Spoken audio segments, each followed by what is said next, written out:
Glória a Deus. Queridos irmãos, você que não nos acompanhou, nós tivemos neste mês algumas ministrações. Aviva-nos e invocaremos o teu nome. E estamos então encerrando essa série de mensagens hoje.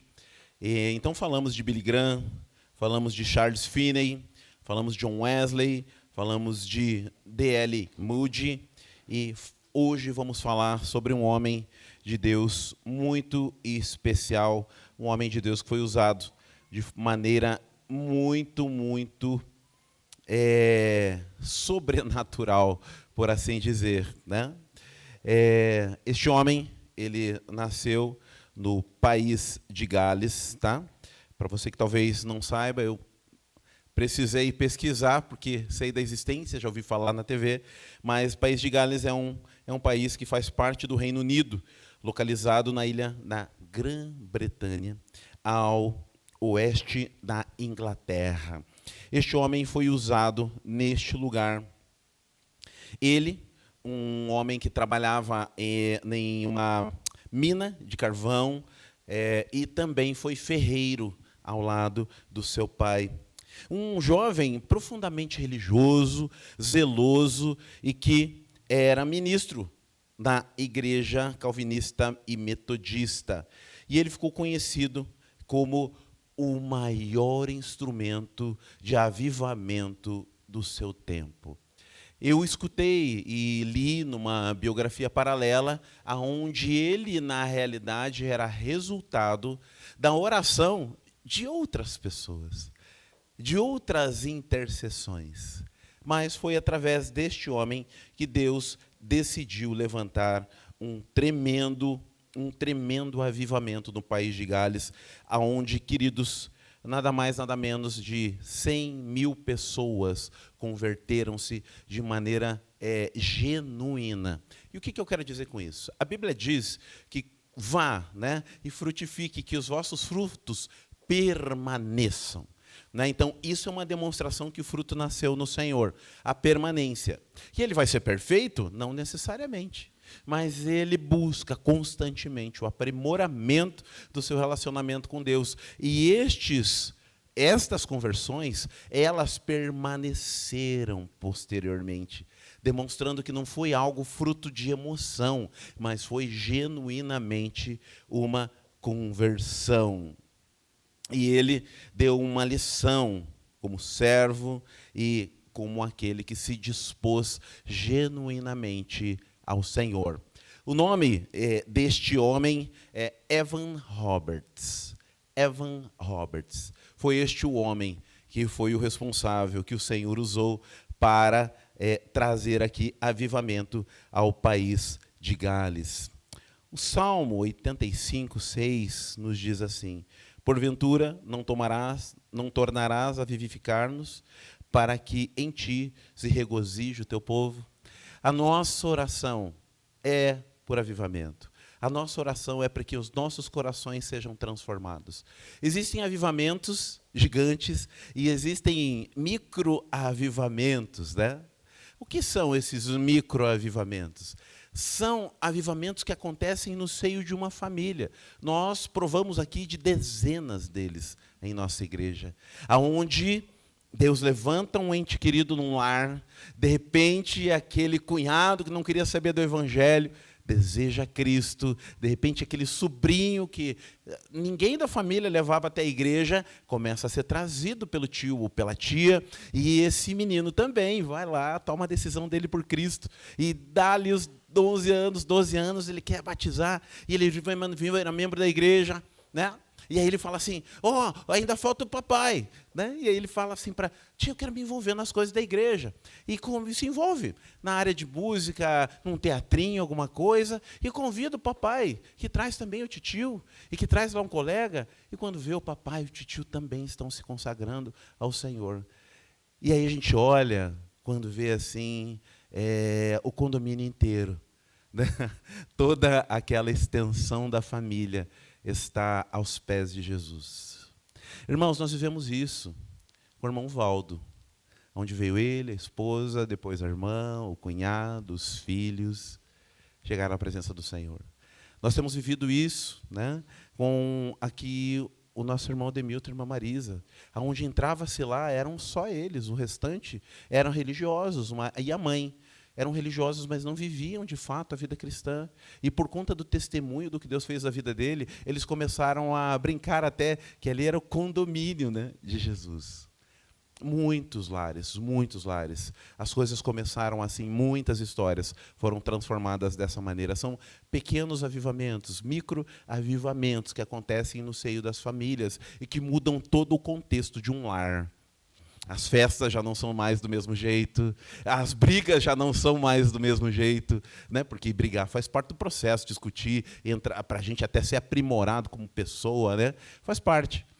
Mas até isso muda, porque o coração foi transformado. Mas há um avivamento que envolve a igreja do Senhor. Há um avivamento que envolve essa igreja atuando na sociedade e sendo um canal da bênção do Senhor, para que ela gere frutos, e frutos que permanecem, como foi com Evan Roberts. E, apesar de falar da biografia deles, eu tenho sempre dito o seguinte: eles me reprovariam se soubessem que eu estou falando do nome deles. Eu falo: Anderson, crie vergonha, você fale do evangelho, não fique falando da vida da gente aí, nós somos mortais, somos falhos, pecadores, para você falar da gente de púlpito desse jeito. Mas, justamente por eles serem homens de Deus, de uma humildade tão grande, é que me dá total liberdade de poder introduzir a mensagem com o testemunho deles, com a parte da biografia deles e do que Deus fez através deles. E, meus irmãos, eu tenho sempre falado, então, dos pilares, né? Dos pilares. Quais são os pilares? Quais são os fundamentos do que eles criam? Né? O que era que norteava ali o seu ministério, né? E é isso que eu quero falar com você. O que a gente pode aprender à luz da palavra de Deus, daquilo que Deus fez na vida de Evan Roberts. Porque, entenda, Evan Roberts, apesar de ter sido um homem usado por Deus, você vai notar que, como você e como eu, homem falho, irmãos, que também tinha seus pecados, suas falhas, mas que Deus usou como um vaso de honra, mesmo assim. Mas havia alguns pilares aqui do seu ministério que eu gostaria de ler com você. Aqui, ó, primeiro deles, texto de Zacarias 4:6. Não por força, nem por poder ou violência, mas pelo meu espírito, diz o Senhor dos Exércitos. Note a similaridade. Note a similaridade com os outros, você que acompanhou a série de mensagem, note a similaridade com os demais, né? Dependência do Espírito Santo de Deus, gente. É o Espírito Santo que vai promover a transformação, ele que vai sustentar. Então, primeiro pilar para ele, muito sério, era essa dependência do Espírito de Deus. Ele cria, e o verdadeiro mover de Deus vem por ação do Espírito Santo e não por métodos. Olha só, diferente do avivalista chamado Charles Finney. Charles Finney já não. Ele é advogado, pragmático, né? Advogado é assim, né? Acha as leis e vai lá, estabelece os pontos e defende aqueles pontos. Ele, como advogado, ele sabe o que ele dizia? Não, o avivamento é fruto de uma série de ações realizadas da maneira correta, em direção à vida com Deus. Então, ele era pragmático. Já Evans, não. Ele diz, não é possível. É o Espírito Santo. Temos que buscar o Espírito Santo. Apesar de Charles Finney também ser um homem que buscava, mas no seu discurso ele dizia que não, que era algo fruto de uma sistemática busca do Senhor. Mas a dependência do Espírito Santo, gente do céu, é para tudo, tudo, tudo. Lá no meu trabalho, há muitos anos atrás, eu estava conversando com uma colega, e aí a gente foi conversar. E ela falando da família dela, da situação com seu esposo dela, há pouco tempo casados. E ela falou e começou a reclamar. Eu falei, a palavra de Deus diz assim. Ela falou, não, André, eu não estou falando agora de igreja, de Bíblia, estou falando do meu casamento. Falei, meu Deus, espera aí, calma. Escuta, não estou falando de coisa espiritual, estou falando do meu casamento. Jesus abre o ministério dele num casamento. Quer alguma coisa mais espiritual que isso? Né? Falei, olha, abençoada, eu quero falar, eu também era meio que estava nos primeiros passos da fé, né? Estava meio assim, mas isso eu já tinha descoberto. Falei, olha, não tem o que não seja espiritual. Tudo é espiritual. A nossa Assembleia Regular de Negócios, a maneira que a irmã Cleusi paga as continhas, a maneira que a irmã Patrícia nos atendem e faz agenda e elabora escalas, né? A maneira que o Vaguinho elabora escalas, a maneira que os irmãos estudam aqui música para tocar. Tudo é espiritual para o crente. Tudo, irmãos. Até os nossos conflitos têm propósitos espirituais. Não tem esse negócio. E é a ação do Espírito Santo em nós. A busca da santidade, então, é essa busca de nos separar desse padrão do mundo, buscar o padrão de Deus e, em cima deste padrão do Senhor, ver Deus agindo. E isso nos dá uma certa tranquilidade. Porque quando caminhamos em santidade, se a vida nos visita com um terreno espinhoso, se a vida nos visita com um terreno cheio de pedrinha, né? Se no caminho ali o pneu fura, se no caminho ali o desemprego visita a gente, se no caminho a doença nos aflige, mas nós estamos em comunhão com o Senhor, o nosso coração desfruta de paz. Então o Espírito Santo tanto pode nos fazer ser esses agentes de avivamento dele, quanto também nos beneficia, nos traz alegria, nos traz consolo na hora difícil. Então nada, né, desculpa usar um termo assim meio do dia a dia, nada bobo Evans, né? Nada bobo ele, que ele descobriu que era através da ação do Espírito Santo. E assim ele buscou ao Senhor. Mas existem alguns elementos para chegar lá, né? E um deles é o próximo tópico aqui dele, né? O próximo tópico é vida de oração intensa. Meu irmão, minha irmã, olha, quero falar para você, não tem jeito não, não tem jeito não. Sem vida de oração, não há como, né? 1 Tessalonicenses 5:17 nos fala sobre isso, sobre o orar sem cessar. Nós devemos orar sem cessar. E o que é orar sem cessar? Ah, mas então, pastor, meu Deus, então o que é? Eu tenho que fazer às 16 horas do dia que eu estiver acordado? Eu então vou ter que estar orando sempre? Não. Mas as coisas do reino de Deus sempre estarão visitando a sua mente.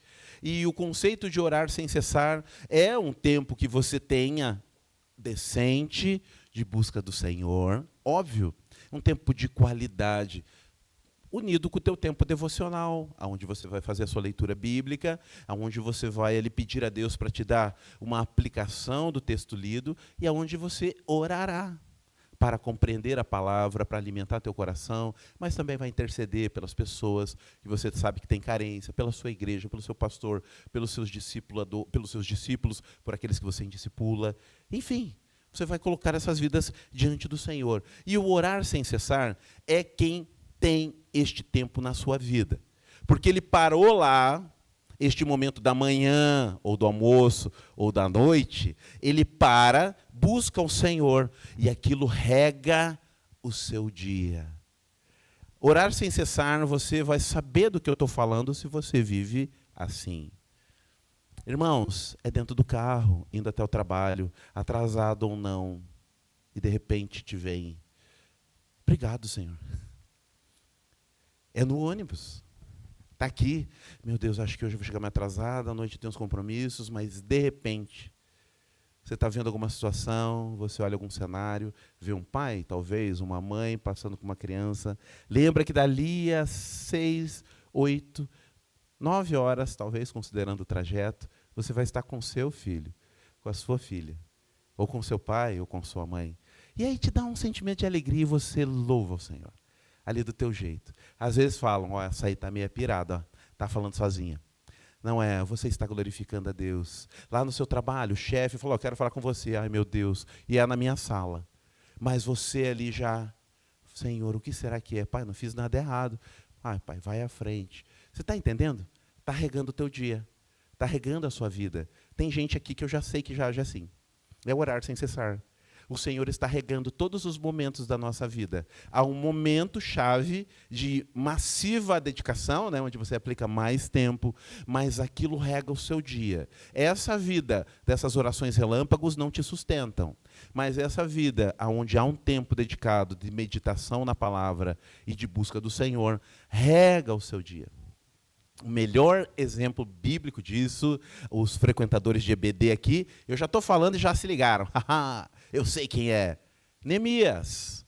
O texto sagrado nos diz que Neemias era um homem de oração intensa. Ele orou vários meses para restaurar os muros de Jerusalém. Mas quando chegou na frente do rei, o que ele fez? Oração relâmpago, irmãos. Que nem aquela quando o chefe chama. Chegou, Senhor, me dá sabedoria para falar com esse homem. Às vezes até simultânea, né? A gente precisa que Deus já faça a tradução simultânea ali. A gente está em oração e já esperando a resposta. E foi tremendo. Então, vida de oração relâmpago a todo momento não sustenta. Mas uma vida dedicada a um tempo que a gente chama de discipulado, um tempo de intimidade com Deus, regado à oração, promove transformação. Deixa o teu coração sensível à voz de Deus e te ajuda a trilhar os seus caminhos, a fazer suas escolhas, e também ajuda você a ser um canal da bênção de Deus na sua igreja também. E o avivamento é um processo natural para aqueles que assim caminham. Irmãos, vida de oração intensa. Outra coisa importante aqui, Salmo 34, verso 18, que nos fala que o Senhor, Ele está com aqueles que têm um coração quebrantado. Meus queridos irmãos, quebrantamento e arrependimento. Talvez, da parte prática da vida cristã, quebrantamento e arrependimento sejam os elementos mais importantes da nossa vida. E aquela coisa, sabe quando as crianças sabem já as nossas fraquezas? Né? Chega lá, fala, pai, quero tal coisa, né? Daí o pai fala, não, fala com sua mãe. Daí a mãe fala com seu pai. E que se está subdelegado ao pai, especialmente se for a menina, ela já sabe, deu boa. Eu vou ganhar a benção. Porque o pai já, né? Então ela já sabe o caminho das pedras. E vão lá, né? Tem alguns filhos mais estratégicos, que aproveitam quando a mãe está dando aquele cochilo, né? Falei, mãe, posso? Vai. Né? Daí depois, onde é que você foi, menino? Eu falei, você me autorizou. Tem algo, né? Eu não quero dar macetinho para você para usar de subterfúgios com Deus, isso não existe. Mas eu quero fazer uma ponte para mostrar a você o seguinte, que assim como lá existem algumas coisas que funcionam, no reino de Deus, no seu relacionamento com Deus, tem uma coisa que funciona. Quebrantamento. Quebrantamento, arrependimento. A Bíblia diz que Deus não resiste. Sabe o gatinho do Shrek com aquele olhar? É você quebrantado e arrependido na presença de Deus. Ele olha para você e diz aos anjos, como é que eu não vou fazer alguma coisa por esse abençoado? Como é que eu não vou fazer alguma coisa por ela? Irmãos, se tem uma coisa que deixa o coração de Deus sensível às nossas carências, é o quebrantamento. Não porque Deus quer ver um pessoal humilhado, derrotado. Para com isso. Não. Quem deu o seu filho jamais faria isso. Mas Deus faz isso, gosta disso. Porque é um momento que você admite, Deus, deu ruim comigo na condução. Estou arrependido. E eu quero pedir ao Senhor que neste momento, me perdoe, eu, por mim, não consigo fazer. Eu, por mim, não consigo avançar. E você se quebranta na presença de Deus. Você está entendendo isso? Em nome de Jesus? Amém? Quebrantamento. Toca o coração de Deus. Eu creio que é uma das coisas que mais sensibiliza o coração do Pai. Porque demonstra que você desistiu do seu jeito. E como nós temos jeitinho, né, irmãos? Como nós somos bons em articular jeitinhos. Esses dois exemplos que eu usei do pai, né, ali, e da mamãe, são jeitinhos que a gente vai dando e vai aprendendo a lidar com eles na vida. Mas com o Senhor não tem jeitinho. O jeitinho é admitir, eu não consigo. Genuinamente eu digo ao Senhor, eu não posso. Eu me arrependo de ter feito do meu jeito. E eu peço que o Senhor haja do teu jeito. Eu estou quebrantado, estou de joelhos, estou prostrado diante do Senhor, pedindo que o Senhor entre com a tua intervenção. É só esperar. E Deus fará.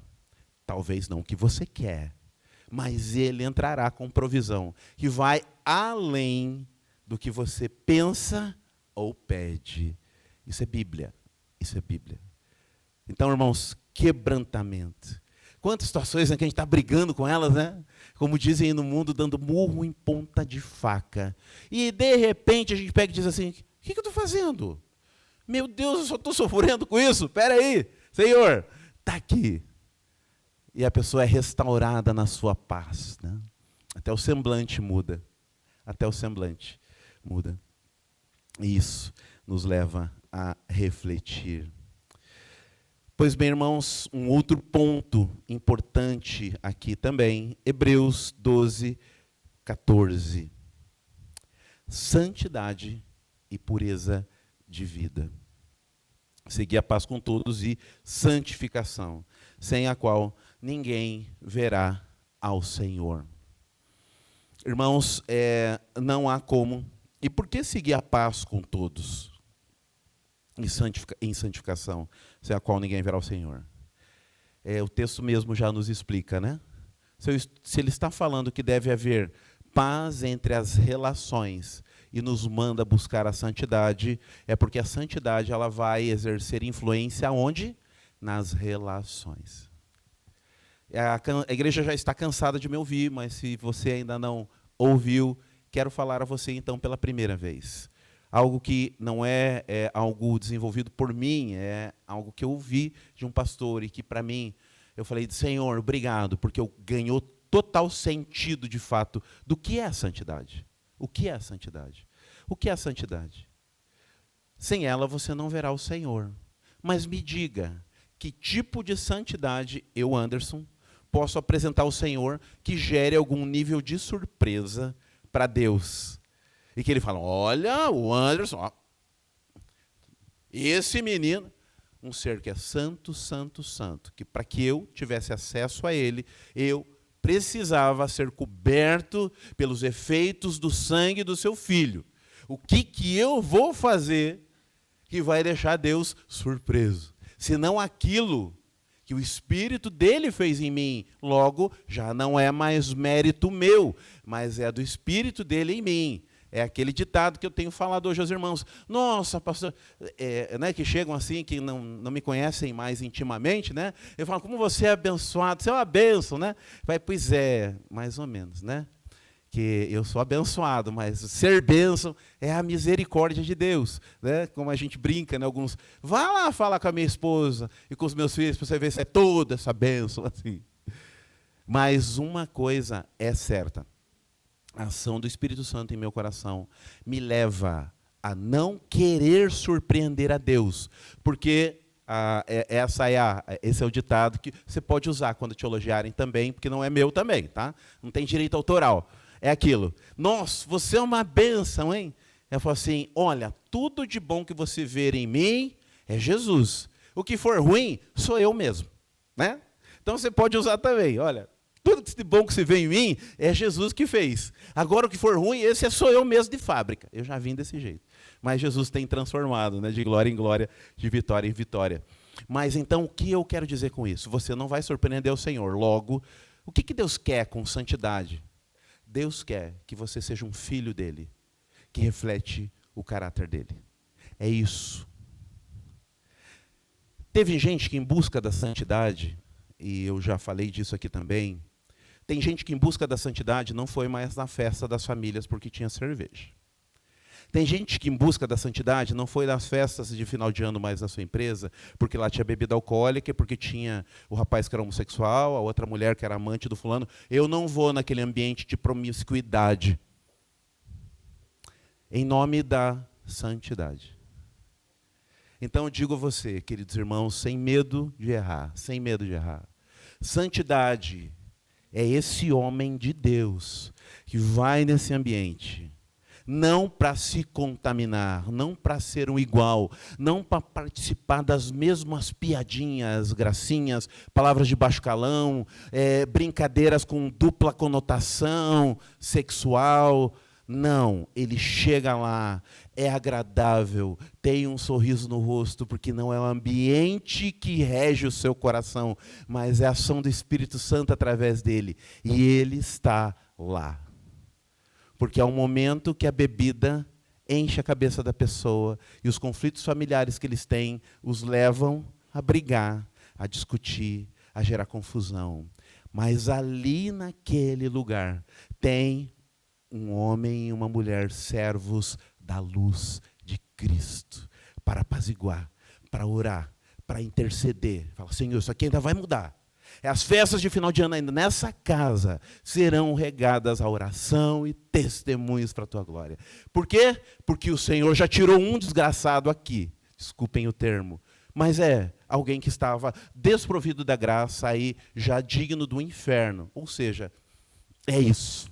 Apesar do desconforto da palavra. Mas eu já tive aqui, e eu achava tudo normal, porque eu também estava morto nos meus delitos e pecados. Agora, o Senhor me resgatou. E agora estou aqui. Então, um já venceu. Mas tem todos esses. Mas glória a Deus, porque já existe um filho da luz neste lugar. Isso é santidade. Isso é santidade. Então, você nunca vai surpreender o Senhor. Mas quando você chega num ambiente e que você traduz o caráter do Senhor naquele lugar, aí sim Deus olha, aquele é o meu filho, aquele é o meu filho. Porque o testemunho que você gerou reflete o caráter de Jesus. Você está entendendo isso? Em nome de Jesus. Amém? É o que você deseja? Amém? 3 pessoas querem muito isso, né? Mas até o final eu creio que você vai se converter. Em nome de Jesus. Irmãos, santidade. E, por último, o último ponto aqui também, ele tinha, não há um texto bíblico de base, mas ele tinha no ambiente de culto o desejo de ouvir as pessoas. Então as pessoas eram desafiadas a orar, cantar, testemunhar nos momentos de culto, com o avivamento do país de Gales. Havia isso aqui. Então, confesse, né, os pontos de pregação dele nas mensagens eram: confesse todo o pecado conhecido do teu coração que Deus já revelou. Confesse ao Senhor, peça perdão. Remova tudo que ofende a Deus na sua vida. Obedeça o Espírito Santo sem demora. Declare publicamente sua fé. Testemunhe de Jesus, onde você entrar e sair. E viva um amor fraternal, o amor como igreja, o amor de Cristo na sua família, em nome do Senhor. Mas, como eu disse a vocês, e de certa forma para o nosso consolo, havia algumas fragilidades aqui. Ele tinha uma fragilidade emocional, e como todos os homens e mulheres de Deus têm. Quando eu tive a graça de conhecer Cristo em 1996, eu fui recebido por uma das famílias da igreja, que eram os zeladores da igreja. E quando a gente se converte de verdade, a gente quer tudo do reino, né? A gente quer sugar, né? Quarta é domingo, é sábado, né? Se deixassem até na reunião das senhoras, né? De tanto que a gente quer receber da palavra, tinha uma sede e uma fome da palavra. Então tinha estudo bíblico, eu devorava os estudos bíblicos todos, né? Porque a gente tem aquela fome, aquela sede das coisas de Deus. E eu creio que Deus estava me preparando para o ministério, então eu queria ler tudo, eu queria saber sobre as religiões. E eu ia muito assim, e esse casal era um casal muito especial, porque ela era uma mulher de Deus, a irmã Érica, vou falar porque é testemunho público, né? Ela, mulher de Deus, e naquele tempo, o irmão Ismael, hoje desviado, até onde eu sei, mas até naquele tempo ela era uma mulher muito piedosa, calma, intercessora, sensacional, falava tudo de maneira muito tranquila, lidava com o ministério infantil, né, irmãos, também, que tem que ter, né, um coração, servo, paciência. E ela me falou uma ocasião, algo muito especial. Ela viu tudo aquilo, né? E o carinho que eu tinha pelo meu pastor, né? O pastor Amós, que esteve almoçando conosco hoje aqui. E ela viu aquele carinho e ela disse assim: Anderson, eu não quero frustrar você, mas eu quero dizer a você o seguinte: o Amós é o nosso pastor, mas ele é um homem. E um homem pode falhar, tá? E ela me contou um episódio que ela passou na sua vida, onde ela fechou um negócio junto com a igreja. A igreja comprou um terreno grande e tinha uma parte que a igreja não queria, e negociaram. Falou, então você fica com essa parte do terreno, porque não nos interessa, porque é pequeno. Mas ficamos com a parte maior e você vai pagar mais barato na sua parte e você consegue ter o seu primeiro imóvel. Ela ficou feliz com isso e fez o negócio. Daí chegou na hora lá, já tinham visto a divisão do terreno, e chegou na hora, o pastor, não em nome dele, mas em nome da igreja, né, mas ele estava representando, então ele também era responsável. Chegou, então o teu espaço é esse aqui. Ó. Dela, não, pastor, meu espaço é esse aqui. Não, irmã, é esse aqui, já está acordado com a igreja. Eu falei, mas pastor, é quase 60% só dos 100% que a gente já tinha visto. Irmã, é isso, e acabou. Ela falou, eu aceitei, eu não ia gerar nenhum conflito para uma igreja, jamais na minha vida. E eu aceitei aquilo. Então saiba que é um homem e que é passível de falhas. Espero que nunca aconteça com você. Mas se acontecer, saiba que só um não falhou conosco e nunca pecou. Jesus. O restante todos vão falhar. Como aquilo foi importante para mim. Isso não se diz para alguém que está com 4 ou 5 meses de conversão. Mas eles me disseram. E foi fundamental para o desenvolvimento da minha vida cristã. Então, queridos irmãos, sim, ele falhou em algumas coisas. Ele se dedicou no trabalho evangelístico além das suas forças emocionais, físicas, tanto que o avivamento em si foi curto. Foi curto o período. Os frutos foram abençoadores, mas ele poderia ter desenvolvido muito mais. Mas ele adoeceu, foi cuidado por uma pessoa e aí, não tão velho, se afastou de todo o trabalho. E aquilo gerou para ele um desgaste. E também o testemunho dele já não foi o mesmo, porque ele se entregou de uma forma a queimar, né, a sua própria saúde, que não era uma das coisas que o Senhor desejava, porque ele não subdelegou parte das tarefas do avivamento. Nos atos de culto, sim, mas do avivamento em si, tudo ficou sobre ele. Isso adoeceu. Não é assim. Nós queremos um sacerdócio de todos os crentes. Hoje foi muito especial, estávamos falando com a nossa secretária, nossa irmã Patrícia e outros irmãos aqui, irmão Wagner também se manifestou no grupo da igreja, agradecendo a Deus, a família BJM por todo o empenho. E meus irmãos, mas se aquilo não tivesse a contribuição de cada um dos servos, que estavam que nem formiguinhas correndo por aqui, alguém estaria extremamente estafado. E o evento não teria saído tão bom. Se tivesse tudo isso ficado sobre uma pessoa só. Talvez tenhamos pessoas com talento suficiente na nossa igreja para fazer isso como gestão? Talvez sim. Mas 1, 2, 3 vezes. Logo depois iam cansar, entrar numa estafa. E a gente ia ter que visitar ela em casa, ou ela em casa. Porque fez mais do que Cristo queria que elas fizessem. Então foi feito para você saber qual é a sua porção, qual é a sua parte. Mas para a gente partilhar isso como comunidade, para que não carreguemos um fardo que não é o nosso. Para que Deus seja exaltado em nome de Jesus. Então, amados irmãos, eu quero orar com vocês, mas antes dessa oração, então só quero relembrar aqui com você. Todos os pregadores tinham uma tônica, né, tinham uma ênfase ministerial, como eu já falei. Charles Finney trabalhava a respeito de uma decisão consistente pelo Senhor. Ele apelava para que as pessoas tomassem e ele era firme nisso. Wesley pregava a justificação pela fé, o novo nascimento, era uma das tônicas dele. Billy Graham, ele nos grandes eventos com milhares de pessoas, fazia o apelo à decisão pública pela fé.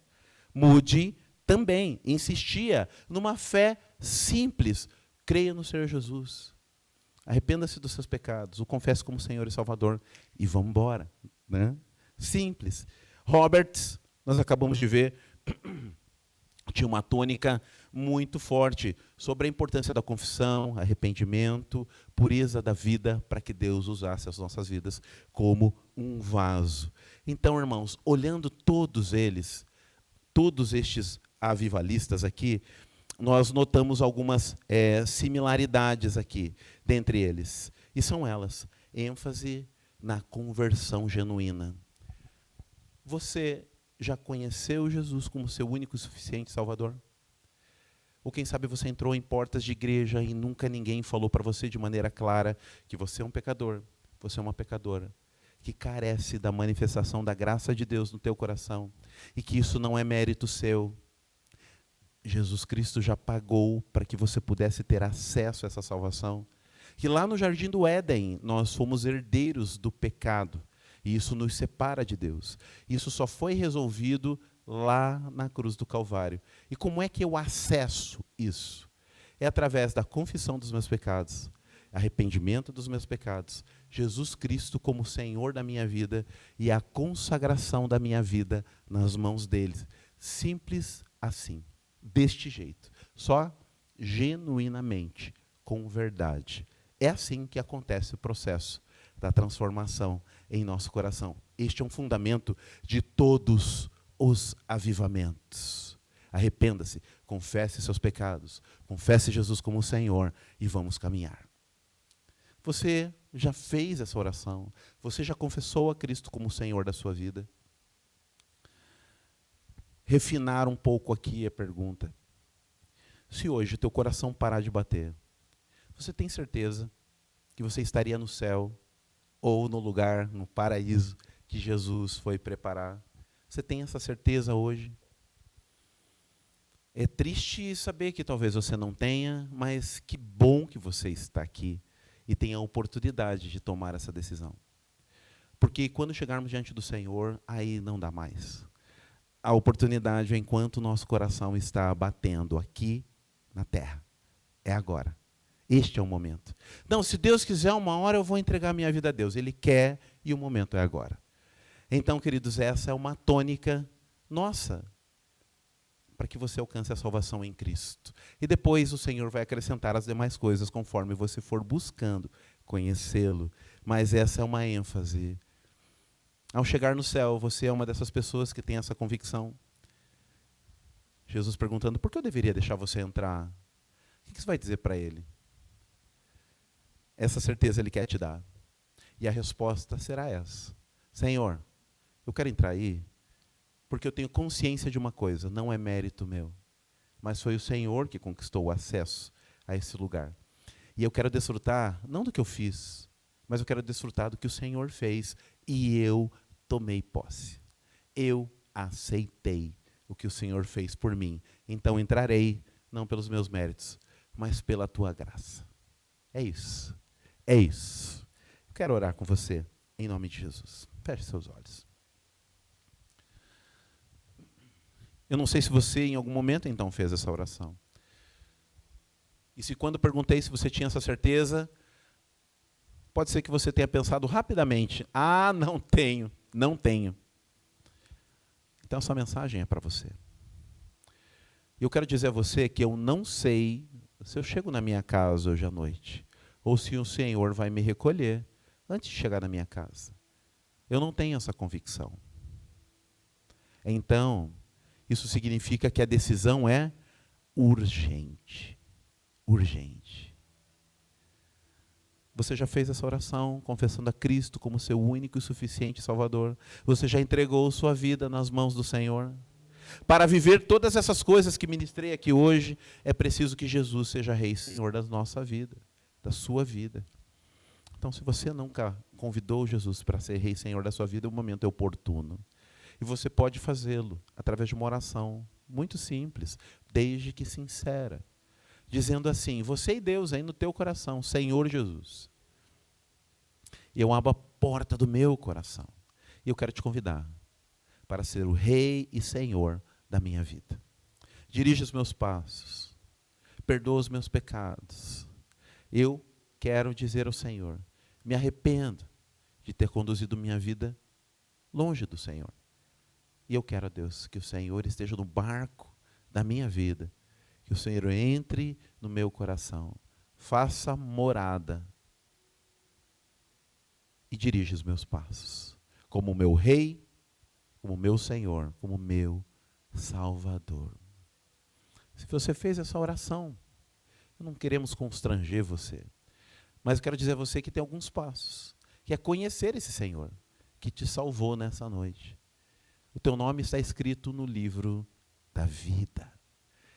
E eu quero dizer a você que quando essa oração é genuína, o livro da vida não tem borracha. Quando o Senhor entrou no teu coração, o Espírito Santo de Deus selou, dizendo que agora você pertence a Ele. E junto com isso você tem a herança, que é a vida conquistada por Cristo para você. Igreja do Senhor, as outras tônicas de todos os preletores avivalistas era a dependência do Espírito Santo para a obra de Deus.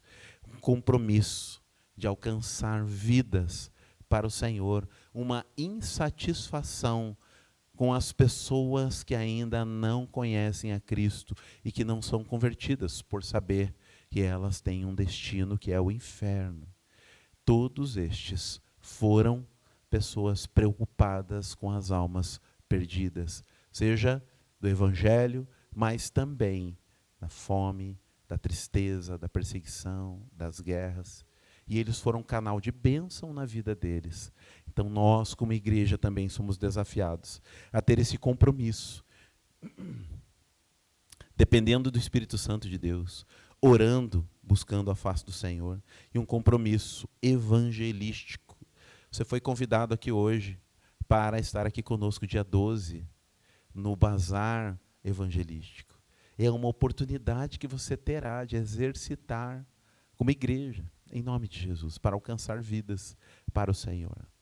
Eu quero orar com você, querido irmão, querida irmã, encerrando essa série de mensagens e pedindo ao Senhor que nos dê, então, a graça de estarmos quebrantados diante dEle e que o Espírito Santo de Deus dirija as nossas vidas e que nós, como igreja do Senhor, possamos alcançar vidas para o Senhor. Dobre o seu joelho.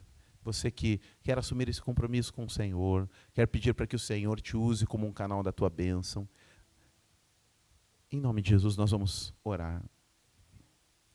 Se você está em casa, quer fazer esse movimento, se consagrando também diante do Senhor, dobre seus joelhos aí, no seu sofá, ou ao lado da sua cama, onde você estiver. Nós vamos orar nesse momento. Nós cremos que Deus nos inspirou a ouvir essas mensagens durante este mês, porque Ele tem um propósito. Ele quer nos usar. E por isso nós estamos aqui. E agora estamos prostrados para que Ele reine em poder em nossas vidas. Pai santo e justo, estamos aqui prostrados diante do Senhor, nos mostrando diante de Ti como pessoas que têm consciência que sem o Senhor nada podemos fazer. E quando nos prostramos aqui, como igreja do Senhor, estamos admitindo também que precisamos da Tua mão nos levantando para fazer o que precisa ser feito, como cristãos, como pais, como mães, como filhos, para o louvor da Tua glória. Então, em nome de Jesus, usa as nossas vidas. Perdoa-nos, Deus. Perdoa-nos os nossos pecados, as nossas negligências. Perdoa-nos, ó Deus, os tempos que poderíamos estar aplicando mais tempo em conhecer Tua palavra, em desenvolver um relacionamento com o Senhor e falhamos. Me perdoa, perdoa os meus irmãos. E agora, que o Teu Espírito Santo nos fortaleça, nos levante. Quando levantarmos agora, que não seja um levantar físico, mas que seja um levantar espiritual para vencer as hostes do inimigo, Deus. No temor do Senhor, sobre a Tua força e não pela nossa. Obrigado pela vida da Tua igreja aqui reunida. E obrigado a Deus, porque nós veremos a Tua manifestação. Nós veremos a Tua graça sobre as nossas vidas. E nós queremos Te exaltar e apresentar ao Senhor os frutos colhidos neste tempo ao Senhor. Porque o Senhor é digno de receber. Te amamos e somos dependentes do Senhor. Por isso, oramos neste momento no nome e por amor a Jesus. Amém. Amém. Pode se assentar, querida igreja. Bendito seja o nome do nosso Deus. Mais uma vez, então, desejo que a bênção e a graça do Senhor esteja sobre o seu coração. E estamos, então, nos despedindo nesse momento. Que que a semana seja abençoada. Não esqueça dos recadinhos que foram ministrados aqui, ou também nos visite nas redes sociais ali, caso você queira ficar por dentro, né, da nossa agenda. Você que nos visita vai receber ou já recebeu um material ali. Se quer que entremos em contato com você, use esse material que nós vamos prontamente, durante o início dessa semana, entrar em contato com você e falar mais desse Senhor que move as nossas vidas e que move as nossas ações. Amém? Então vamos orar a bênção apostólica. Ó Senhor, que a graça e a paz do Senhor Jesus, o amor do Pai e as consolações do Espírito Santo de Deus estejam convosco, povo de Deus, aqui e em toda a face da terra, desde agora e para todo sempre. Amém. Graças a Deus. Entregue seu culto ao Senhor, silenciosamente, e logo depois, ao lado do irmão Maurício ali, vamos dar um abraço na igreja, despedindo da igreja, em nome de Jesus.